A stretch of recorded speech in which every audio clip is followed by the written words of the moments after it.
तो उसको टीचर ये बोलता है तू कुछ नहीं कर सकता भाई, तू निकम्मा है, तू नकारा है, तू बेवकूफ है।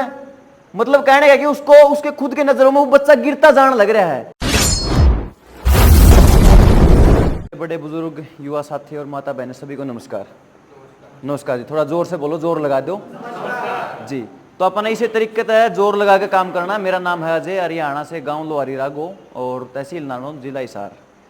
तो पत्रकारिता मेरा काम है और लगातार मैं जनता सरकार मोर्चा के साथ में जुड़ कर काम करने लग रहा हूँ।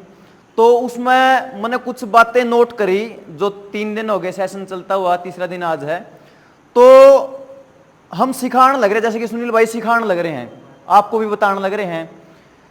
तो सोचने वाली बात यह है कि अगर मैं बार बार पूछा करा कि भाई किसी से भी आप किसके लिए कमाते हो, अगर मैं यही बात मैं पहले भी पूछता हूं कि भाई आप किसके लिए कमाते हो, जवाब क्या रहेगा आपका? बच्चों के लिए। हाँ, बच्चों के लिए। तो जैसे कि मेरे भी पिताजी माताजी हैं, तो मैं सोच रहा हूं कि वो हमें दे के क्या जाने लग रहे हैं, या फिर आगे हमारी शादियों के बच्चों तो हम उनको दे के क्या जाएंगे। फसल का जिक्र करें तो जहर का कटोरा, जहर का कटोरा। अच्छा, संस्कारों का जिक्र करें तो संस्कार में क्या, जो आजकल टीवी में चलने लग रहा है, मोबाइल में चलने लग रहा है, नंगा नाच, वो संस्कृति हम दे के जाने लग रहे हैं। अच्छा, फिर एजुकेशन की बात करें, जिस स्कूल में हमारा बच्चा या फिर हमारे साथी जाने लग रहे हैं, वहां पे सिखाया क्या जाने लग रहा है, वो दूसरी चीज मैटर करती है।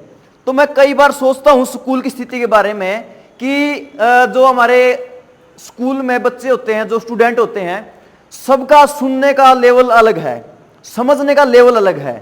कोई कान से सुनकर याद कर सकता है, कोई पढ़ के याद कर सकता है, कोई चल के याद कर सकता है, कोई लिख के याद कर सकता है। लेकिन समस्या एक बार बार दिखाई देती कि सबको एक तरीके से ट्रीट किया जाने लग रहा है। क्योंकि मैं उस चीज को इमेजिन कर सकता हूं, जब मैं क्लास में था तो वो टीचर सब जो है एक तरीके से ट्रीट करते सभी को, आपने भी देखा होगा, करते ना एक तरीके से।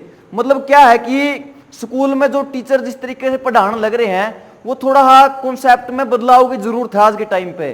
क्योंकि कुछ स्टूडेंट ऐसे हैं जिनको कि सुनना पसंद है, वो सुन के याद करने लग रहे हैं।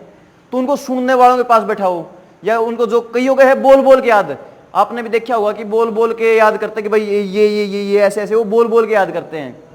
तो उनको बोलने से याद करवाओ। कईयों की आदत होती है लिख के याद करने की, तो उनसे लिख के याद करवाओ। तो जो पर्सनैलिटी की बात चल रही है, 2 दिन हो गए, तो पर्सनैलिटी क्या है? अपने ही नजरों में पहली बात तो अपने को उठाना, अपनी ही नजरों में एक बार पहले अपने आप को उठाना। अगर हम खुद की नजरों में गिर गए तो उठ नहीं पाओगे। अगर खुद की नजरों में गिरे तो ना तो खुद उठ पाओगे, ना सामने वाले को उठा पाओगे। तो स्कूलों में मैंने कई बार देखा, कोई थोड़ा कम पढ़ता है या फिर कम याद करता है, वो किस परिस्थिति के कारण कम जो है मतलब रिजल्ट ला पाता है, तो उसको टीचर ये बोलता है तू कुछ नहीं कर सकता भाई, तू निकम्मा है, तू नकारा है, तू बेवकूफ है। मतलब कहने का कि उसको उसके खुद के नजरों में वो बच्चा गिरता जाने लग रहा है। उसकी जो खुद की जो मतलब जो उसका व्यक्तित्व उठना था, वो गिरता जाने लग रहा है। तो जो बेस है, मैं एक बार ये चीज ऐड ऑन करने की है, इंटरव्यू भी कर लेना आप। तो जो व्यक्तित्व की बात आज यहाँ पर जो हम उम्र है या फिर बड़े बुजुर्ग भी बैठे हैं या हमारी माता बहनें बैठी है, इनमें हम जो देने लग रहे हैं या सिखाने लग रहे हैं, तो ये जरूरत स्कूलों में भी है। क्या आपको ऐसा लगता है? क्योंकि ये समाज देखो एक समाज में चल रहा है, जो आने वाला कल है, जो स्टूडेंट है, वहां पर भी इस चीज की जरूरत है। लगता है आपको भी ऐसा? तो उनको भी साथ में लेके चलना भी हमारा कर्म है। तो हम उनको भी प्रयास करेंगे। बस स्कूल में पढ़ाई जाने वाले, जैसे कि देवेंद्र बलारा जी कर रहे हैं, वो गुरुकुल स्टार्ट करने के पूरे प्रयास में है, पेरेंटिंग पे काम करने लग रहे हैं, काफी अच्छा प्रयास है। तो इस तरीके से मेरा ये मानना है कि स्कूलों में जो पढ़ाई होने लग रही है, जिसमें कि मतलब बच्चों को क्या संस्कार दिए जाने लग रहे हैं, उसमें जो है इंप्रूवमेंट जरूरी है।